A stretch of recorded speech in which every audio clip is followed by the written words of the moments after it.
Assalamualaikum warahmatullahi wabarakatuh. Shalom, Om Swastiastu, Namo Buddhaya, salam kebajikan, salam anti korupsi.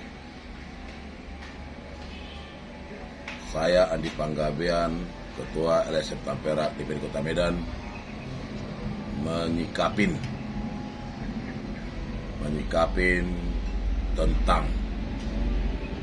kasus Ketua Umum kami Pak Kepas Panegian Pangaribuan, Sarjana Hukum, dan saudara kami Pak Robinson Manik yang berapa bulan yang lalu viral di medsos, di media cetak, media online, dan media elektronik, yang mana Ketua Umum kami Pak Kepas Panegian Pangaribuan dan Pak Robinson Manik ditangkap dengan segerombolan oknum kepolisian, Polres Jakarta Pusat dan Polsek Menteng, yang kami anggap ya, itu kesannya bukan seperti penangkapan, tapi persekusi Ketua Umum kami. Ya, karena Ketua Umum kami dikenakan pasal 368, yang mana definisi 368 dalam Undang-Undang KUHP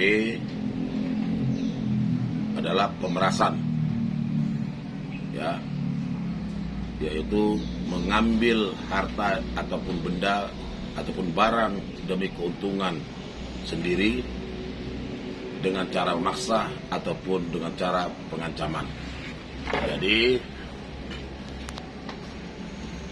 kalau kita lihat pasal yang disangkakan kepada Ketua Umum kami adalah pasal 368, itu adalah pasal delik aduan.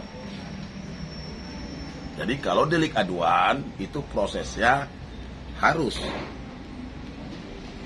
dipanggil dulu Ketua Umum kami untuk sebagai saksi.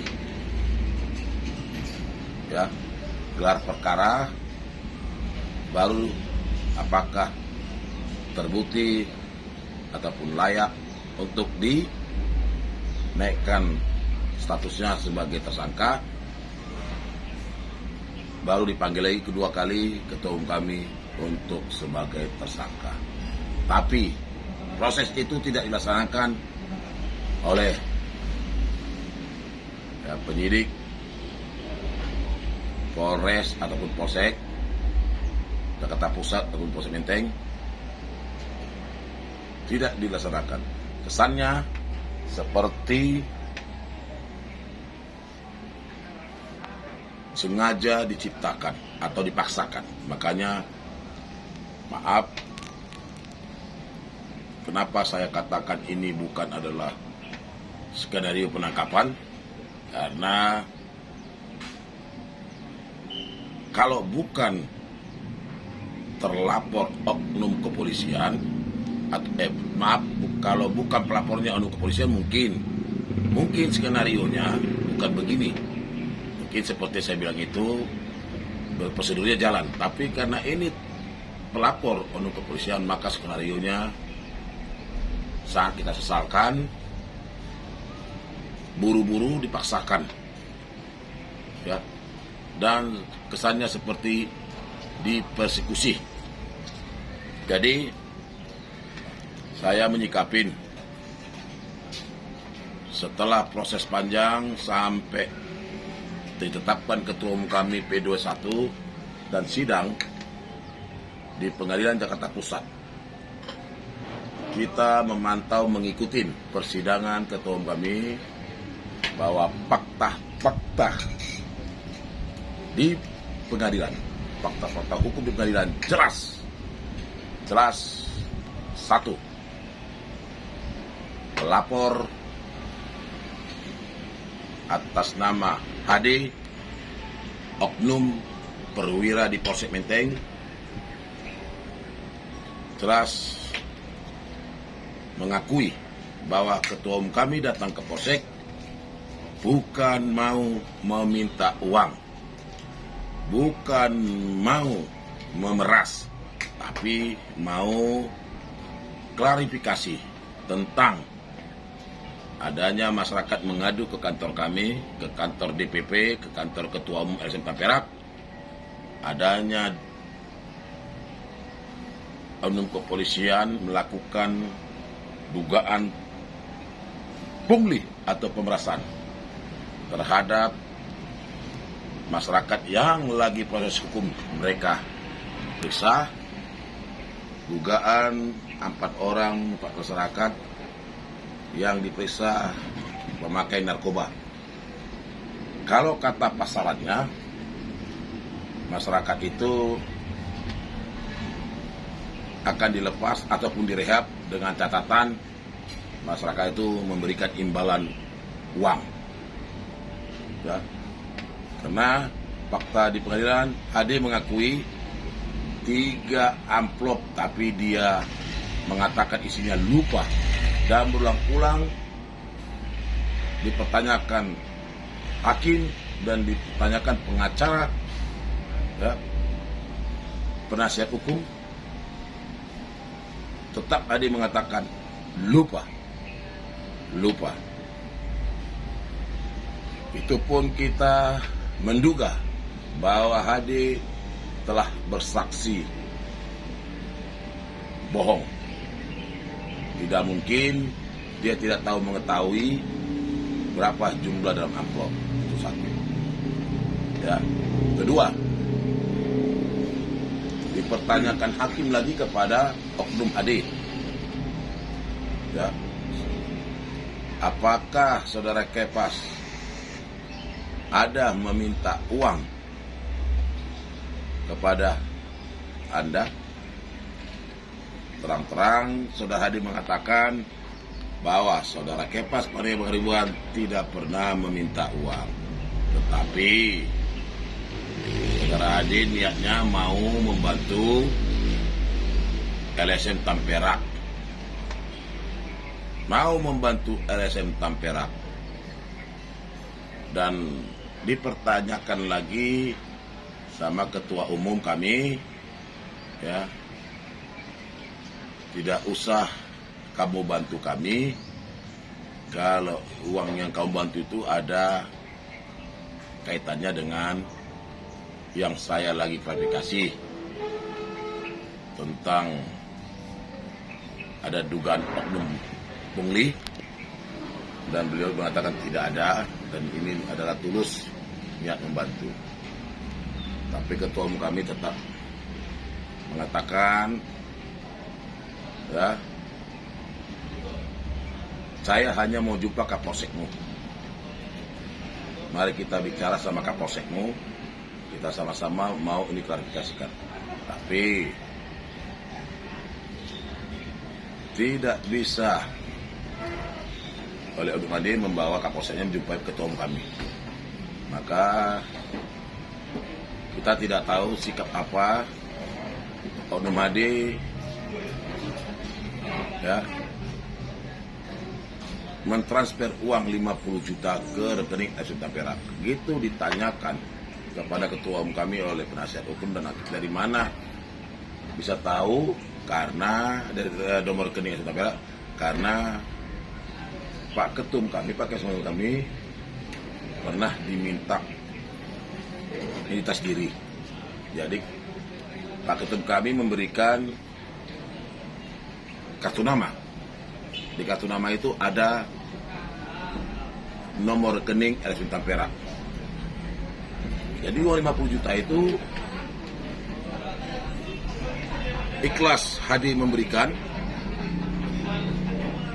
untuk membantu LSM Tamperak dengan membantu memberikan seragam baju. Ya. Jadi dengan fakta-fakta hukum, fakta-fakta pengadilan, di persidangan ketua umum kami, yang terdakwa ketua umum kami di Pengadilan Jakarta Pusat, ini jelas kalau kita mau bicara jujur, kalau negeri ini mau jujur soal tentang keadilan, ya, kalau betul-betul kita itu ya takut akan Tuhan, maka kita akan menyikapi dengan jujur dan memutuskan seadil-adilnya. Jadi besar harapan kami, ketua umum kami murni dikriminalisasi,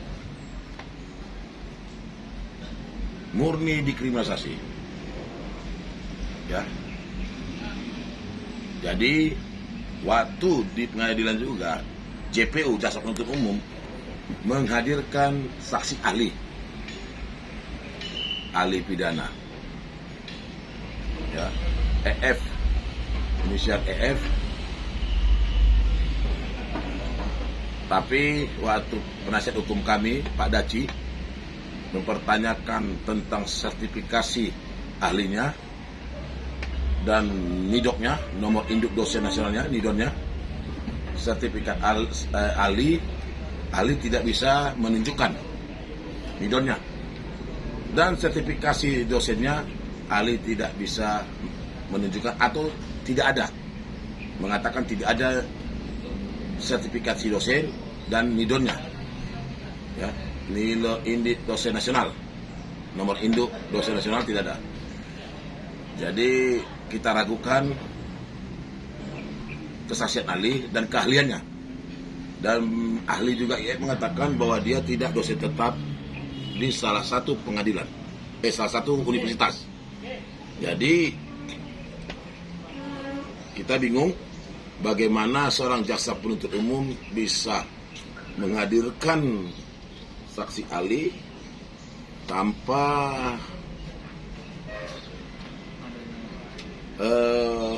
bisa memastikan bahwa yang mau dihadirkannya itu adalah betul-betul saksi ahli dengan adanya legalitas atau sertifikasi keahliannya tidak didasarkan. Tapi itu pun waktu penasihat hukum kami, pengacara Pak Kepas, masuk ke ranah tentang 368 dengan konteks kronologisnya, bahwa pemerasan itu apabila tidak ada pengancaman atau unsur paksaan, apakah itu bisa dilakukan? Ali mengatakan tidak. Berarti jelas antara tadi rapor dari si Ali jelas mengatakan bahwa Pak Kepas tidak melakukan pemerasan atau 368. Jadi kami di sini sangat sesalkan Pak Kapolres dulu yang lama, Kapolres Jakarta Pusat, Kombes Hengki Haryadi. Ya, disinilah kita betul-betul, Anda itu Pak Kombes seorang pamen dan yang dianggap sebagai orang tua di jajaran Polres Jakarta Pusat. Harusnya Anda itu bukan malah melindungi perbuatan anggota Anda yang tidak dengan sumpah jabatannya dan tidak melaksanakan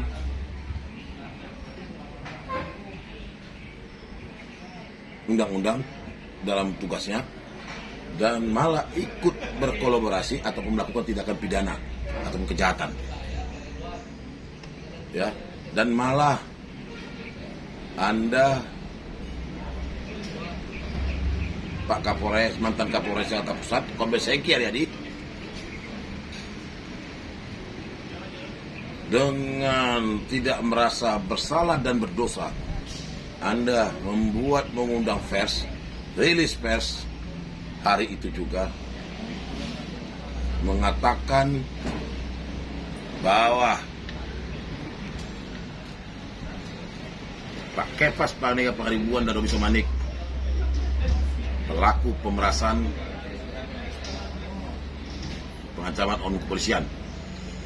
Dan jelas Anda mengatakan dengan gamblang, lanjutan dari space Anda mengatakan, dan spanduk di ruangan space Anda mengatakan bahwa pelaku pemerasan pengancaman kepolisian yang dilakukan oleh LSM Tampera itu sangat tak beradab. Saya minta di sini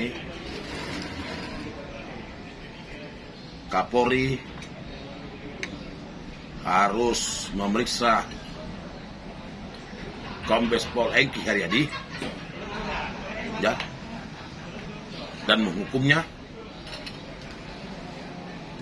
supaya jangan terjadi lagi seorang perwira menengah ataupun tamen melindungi tindakan-tindakan tidak terpuji anggotanya dan menjolim ataupun menuduh, memfitnah lembaga dan orang-orang yang betul-betul melaksanakan tugasnya sesuai dengan tupoksinya. Ya, memang di Republik ini tidak kita tutupin banyaknya LSM atau lembaga-lembaga swadaya masyarakat yang menyalahin tupoksinya, tidak mengikuti tupoksinya, malah ikut jadi benang kusuk ataupun melakukan tindakan tidak terpuji, melakukan pemerasan dengan menjual LSM-nya, menakut-nakutin. Itu banyak terjadi. Itu tidak kita pungkirin, ya, dengan recehan, ya. Kita sendiri pun, saya sendiri sudah lama ikut di dunia LSM ini. Saya sebenarnya sangat jijik, benci, dan kecewa apabila ada oknum LSM yang melakukan begituan, pungli, pemerasan, menakut-nakuti dengan kesalahan-kesalahan seseorang, padahal niatnya hanya untuk uang recehan. Itu adalah perbuatan yang tidak mulia. Lebih berharga seorang wanita yang menjualkan dirinya untuk demi memperpanjang kehidupannya daripada seorang oknum LSM yang melakukan pungli, pemerasan, recehan hanya untuk mendapatkan uang instan.